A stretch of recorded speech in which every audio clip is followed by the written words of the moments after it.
जीवन सजगता से दोषपूर्ण बीते और आप जीवन में शांति को उपलब्ध हो। बड़े सुंदर विचार श्रवण कर रहे थे। मैं अपना विचार रखूं उसके पहले कुछ मिनट के लिए आंख बंद करके अपने गुरु को भावपूर्ण याद करें।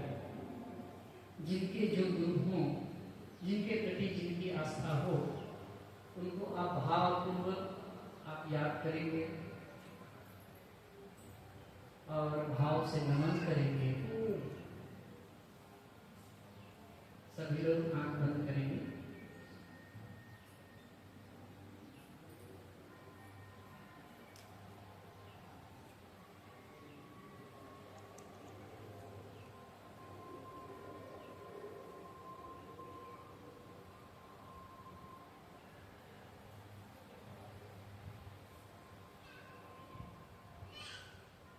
बोलिए सद्गुरुदेव की जय।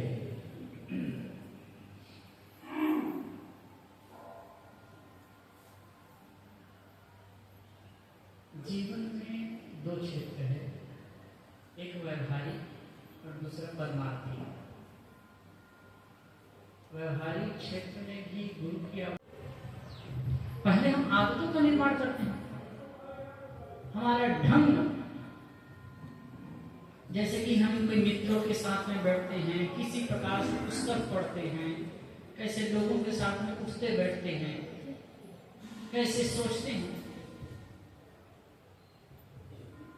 उसी हिसाब से हमारी मनोदशा का निर्माण होता है, आदतें बनती जाती हैं। एक सज्जन आए थे कुछ दिन पहले यहाँ, अच्छा व्यापारी है, बड़ी बड़ी 2-3 दुकानें हैं, बैठे बातचीत होने लगी तो मुझे लगा कि वो तंबाकू खाते हैं। तो मैंने उनको पूछा, भाई आप तंबाकू खाते हैं, ये ठीक नहीं, छोड़ दीजिए। क्या करूं गुरुजी, ये तो तंबाकू कहते हैं, मैं तो हफीम भी खाता हूँ। हफीम खाता हूँ? अच्छा, तो क्या कितने का खा जाते हैं? तो क्या महीने में 10,000 का, एक महीने में 10,000 का हफीम खा जाता है। तो मैं क्यों खाते हो इसको? मैं क्यों खाते हो? तो क्या करें गुरुजी, आदत हो गई, आदत हो गई। तो मैं कहा, आदत को बनाने वाला कौन? किसने बनाई आदत?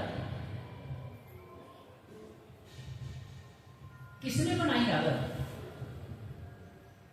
ऐसे ही हम आदतों का निर्माण करके दुखी होते हैं। किसी की गाली देने की आदत होती है, किसी की निंदा करने की आदत होती है, किसी की चुगली करने की आदत होती है, किसी की टांग अड़ाने की आदत होती है, किसी की भी टांग। ये जो आदतें हैं ना, ये समझ लीजिए, अच्छा और बुरा की पहचान, अच्छे और बुरे की पहचान में बताऊं, जो चीज, जो काम दूसरों के साथ में आप कर रहे हैं ना, वही चीज आपके साथ में कोई करे तो आपको कैसा महसूस होगा, ये उसका माप है। अगर आपको लगता है कि ऐसा काम मेरे साथ कोई दूसरा करे तो मुझे बुरा लगेगा, तो वैसा काम दूसरे के साथ में मत करिए। जैसे कि आप बीड़ी, सिगरेट या कोई भी नशा करते हैं, आपको अंदर से महसूस होता होगा कि गलत है, आदत बस करते हैं। मैं एक को कहा, लाइव घटना बताऊं, राजस्थान की बात। तो एक जगह गए था, बिल्कुल नई जगह है, वो बहुत जिद किए, कहने शायद जी आना ही है। तो गए, वहां बैठे थे। सवेरे सवेरे उनके घर में एक दूसरा सज्जन आया और फिर बैठा, थोड़ी बातचीत हुई। तो वो भी बहुत वीर महापुरुष वो कहे कि क्या करते हैं? तो कुछ खेती बाड़ी अच्छी खासी है, अच्छी, बड़े काश्तकार थे। तो उन्होंने कहा कि साहिब जी मैं दारू पीता हूँ। दारू पीता हूँ, और वो अपने मुंह से कहा, कम से कम मैं 50 लाख का दारू पी गया हूँ। 40 वर्ष की उम्र है उनकी, 50 लाख का दारू पी गया हो, और आजकल कोई बड़ी बात नहीं है, आजकल तो एकदम महंगी महंगी शराब मिलती है।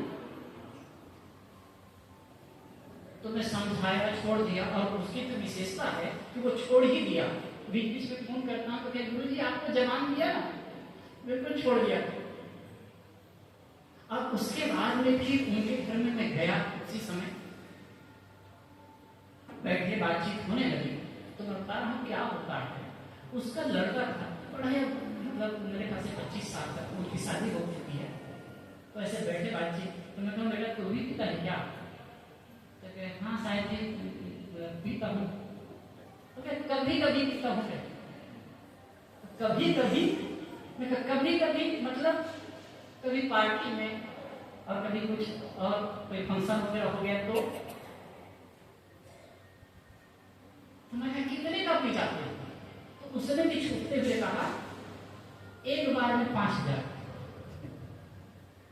मैं तो माथा पकड़ लिया, भाई कितने लोग हैं बेचारे एक महीने में 5,000 कमाते हैं और तुम 5,000 का पी जाते हो। उन्होंने कहा भैया ऐसा क्यों करते हो? तो उन्होंने एक बात कही वो मेरे दिल को चुभी, कहे कि साहब बताएं, हमारे पापा दारू पी करके आते हैं और घर में कंचास करते हैं, झगड़ा करते हैं, लड़ाई करते हैं, और गंदे हाथों से कुछ भी छू देते हैं, माटला छू लेते हैं, अंडे छू लेते हैं, सामान इधर उधर फेंकते हैं। तो हम भी थोड़ा टेंशन में आ जाते हैं और उस टेंशन को दूर करने के लिए मार देते हैं।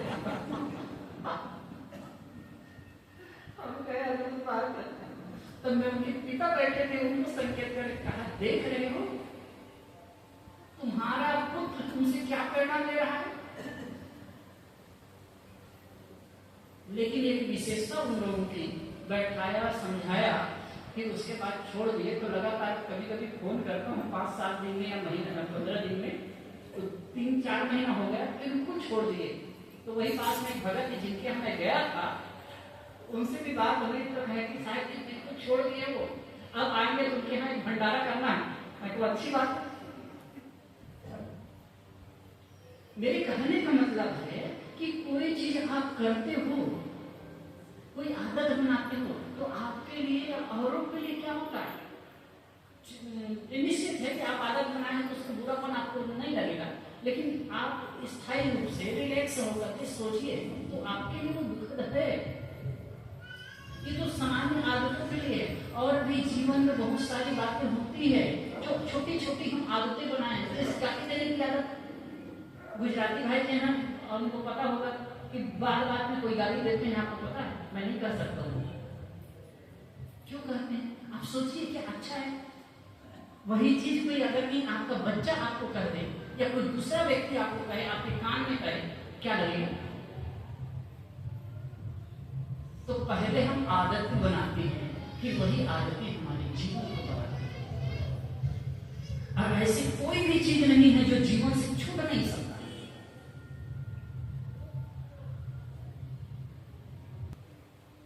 एक घटना जो याद रही आपको, महात्मा बुद्ध के जीवन की घटना है। आप लोगों ने सुना होगा कि अंगुलीमाल एक खूंखार डाकू था, और महात्मा बुद्ध की संगति में आकर, उनकी शरणागति में आकर अपने जीवन को बदल दिया। तो जो अंगुलीमाल जिधर रहता था तो दहशत की स्थिति थी। महात्मा बुद्ध ने जब सुना जाना तो उसी मन में जाने लगे। भक्तों ने रोका, लोगों ने रोका कि उधर न जाइए, वहां जाएंगे तो आप जिंदा वापस नहीं आएंगे। लेकिन फिर भी महात्मा बुद्ध को एक निर्भय बुद्ध मतलब जगा हुआ उपलब्ध पुरुष, उसको किस चीज का है? चले जा रहे हैं साहब। अंगुलीमाल को आश्चर्य हुआ, आज तक ऐसा आदमी नहीं देखा जो इधर आए और भयभीत न हो। अब ये तो मस्तानगी में चल रहा है। तो जैसे वहां आगे गया, महात्मा बुद्ध गए, सामने उतरता है, कूदता है कि तुम कैसे आदमी हो?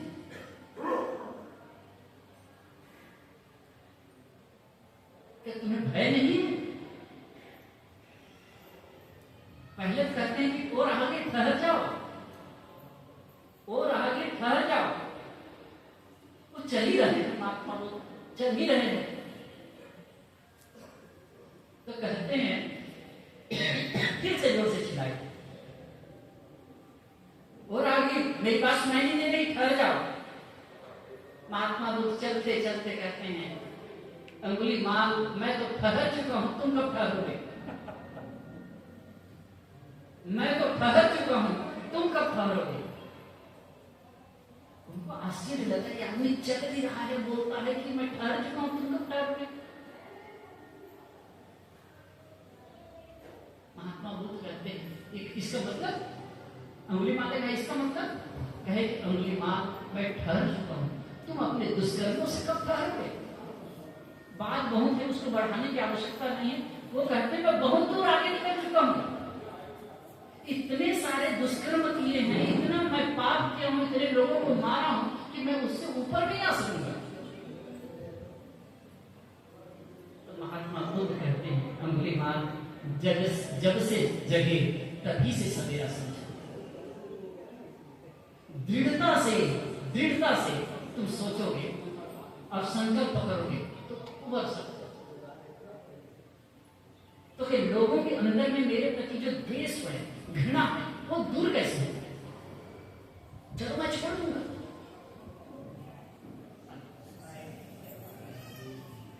चलो मैं छोड़ दूंगा। तो वो कहते हैं कि तुम बस करुणा के पथ पर चलो, धर्म के पथ पर चलो, वो सब मैं देख लूंगा। ये होते हैं एक सद्गुरु।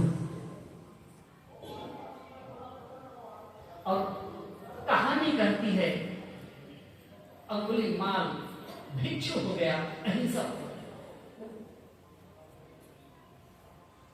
शायद प्रसेनजीत जब बुद्ध से के बारे में सुना, अंगुली माल के बारे में सुना कि वो भिक्षु हो गया, तो कहा ऐसा कुछ नहीं है, बुद्ध अपनी महिमा बढ़ाने के लिए प्रचारित करते होंगे। लेकिन जब गए देखे अहिंसा के एकदम सौम्य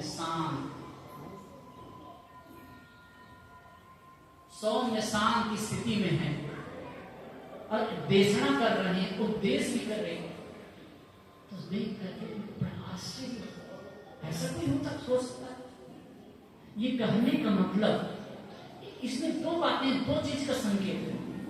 पहली बात यह है कि एक उपलब्ध पुरुष है, एक जागा पुरुष है, उनके पास अगर आप जाते हैं और पूरी तरह समाप्त होते हैं तो पूरी संभावना ही आपके जगने की। आप पर्दा मत रखिए, पूरी संभावना है आपके जगने की, हमारे जगने की।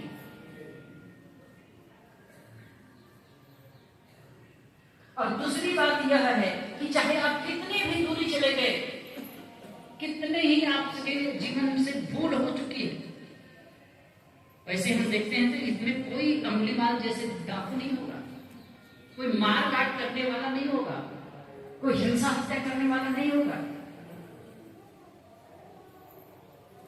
तो आप क्यों नहीं रख सकते? बस अपने आप को देखना। इसलिए कहते हैं जीवन में उपलब्ध पुरुष का होना, जागृत पुरुष का मिलना, सजग का मिलना बहुत बड़ी घटना है। मानुष तन सद्गुरु मिलन, एक साखी कहते हैं मानुष तन सद्गुरु मिलन, मोक्ष इच्छा होए, दुर्लभ तीनों परम है पाए सुयोग न। मनुष्य तन का मिलना बड़ी बात है, सौभाग्य की बात है। सद्गुरु का मिलना सौभाग्य की बात है। दूसरी बात, सद्गुरु का मिलना भी सौभाग्य की बात है। और तीसरी बात है मोक्ष की इच्छा। हम ऐसे पुरुषों को देखते हैं, ऐसे महापुरुषों को देखते हैं जिनका जीवन निर्मल है, जिनका जीवन पवित्र है, तो और प्रेरणा मिलती है। आज गुरु पूनम के अवसर पर हम सबको अपने जीवन को दिशा देना है। मैं कहता हूं आप आंख बंद करके विचार करेंगे कि ऐसा ऐसा कौन सा दोष है जिसको मैं पहले छोड़ सकता हूँ? एकदम छोटा छोटा दोष। अरे एक भी नहीं दोष है, कुछ बातें हैं जो छोटी से छोटी चीज को अगर आप छोड़ने लग जाएं, हम छोड़ने लग जाएं, तो ये सफलता होगी। अब धीरे धीरे रे मना धीरे से सब होए, मामी सींचे 100 घड़ा दी तो आवे फल हो। धीरे धीरे होता है।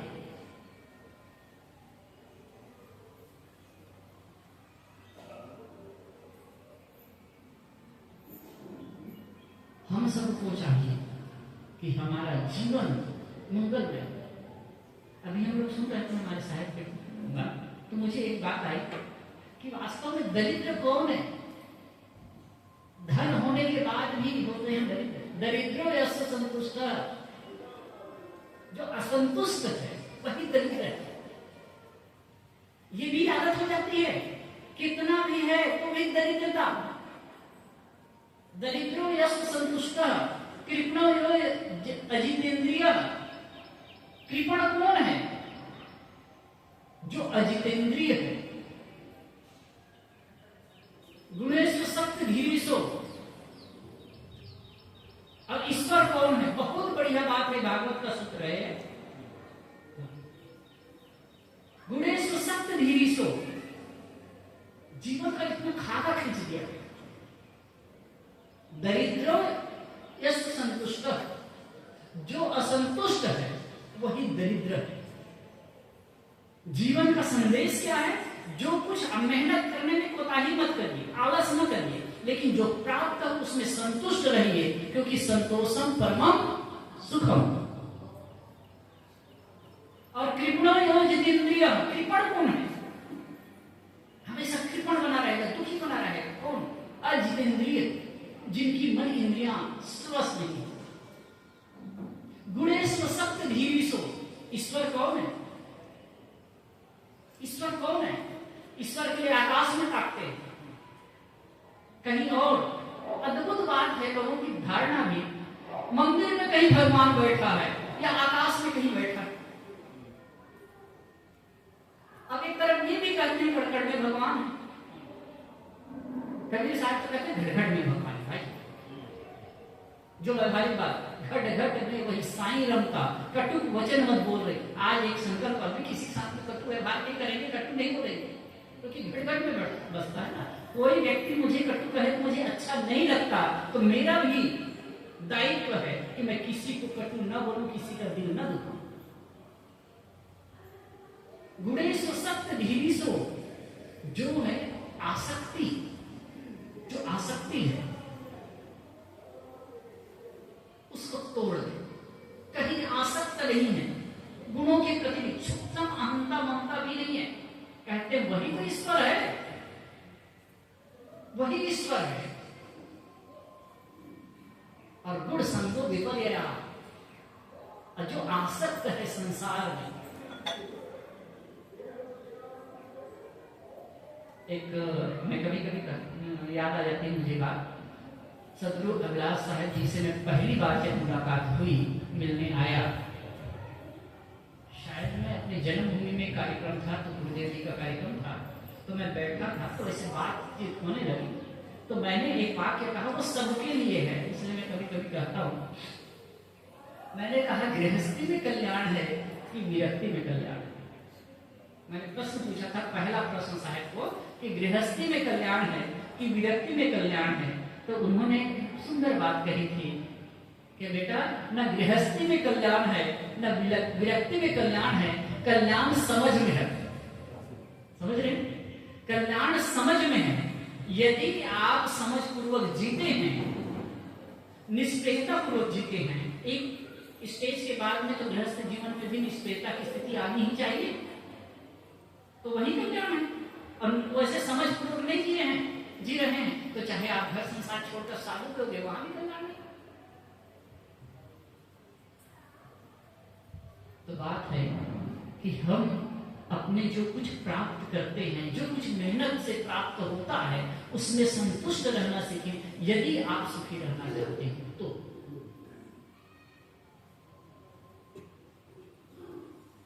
और यदि आप अंदर से सुखी और शांत रहना चाहते तो दूसरा काम क्या करना है, अपने मन की इंद्रियों को कंट्रोल करना। क्योंकि जब तक हमारा जो मन का फैलावा है, इंद्रियों का फैलावा है, वो बाहर की ओर होगा, हम बाहर की ओर ही हमारी दृष्टियां फैले रहेंगी, तो हम वो शांति और सुख का अनुभव नहीं कर सकते। तीसरी बात है, परमात्मा कहीं बाहर नहीं है, परमात्मा तुम्हारे पास में है। अपने आप को पूर्ण सुदांत कर दिया। महात्मा बुद्ध ने एक जगह कहा है, अत्ता ही अत्तनो नाथो, को ही नाथो परोसिया, अत्ता ही सुदंतेन नाथम लभते दुर्लभम। अत्ता ही अत्तनो नाथो, आत्मा ही आत्मा का स्वामी है, उसका दूसरा स्वामी कौन हो सकता है? अत्ता ही सुदंतेन नाथम लभते दुर्लभम, जो अपने आप को सुदांत कर लिया, अच्छी तरह दबित कर लिया, तो दुर्लभ नाथत्व को प्राप्त करता है। उसको बाहर से नाथ की आवश्यकता नहीं पड़ेगी। अब अगर ये उल्टा हो गया तो फिर दुखी होने से कोई नहीं बचा सकता। आज गुरु पूर्णिमा के अवसर पर आप सब बहुत संख्या में आए, आप सबको बहुत बहुत धन्यवाद, शुभकामना। और यहाँ से जब जाएं, मैं कह रहा ना, जो छोटी आदत है, बहुत छोटी, थोड़ा कम परेशान करती है, उसी को पहला आप शुरू करिए कि इस चीज को आप छोड़ेंगे। मैं देखता हूँ भाई, अदम्य साहस होता है। यानी उदाहरण बता रहा था ना, जो आदमी वर्षों से दारू पी रहा है, एक झटके में छोड़ दिया। जो आदमी वर्षों से क्या फकीम खा रहा है, एक झटके में छोड़ दिया। कितना बड़ा है आदमी। तो हम ये सब थोड़ी थोड़ी जो आदतें हैं, जिनसे हम खुद परेशान हैं और जिससे दूसरे भी परेशान होते हैं, उन चीजों को छोड़ करके अपने आप को सुखी और संतुष्ट रख सकते हैं। इसके लिए काम करना है। यदि हम कुछ भी ऐसी चीज छोड़ सकें तो ये गुरु पूर्णिमा मनाने की सार्थकता होगी।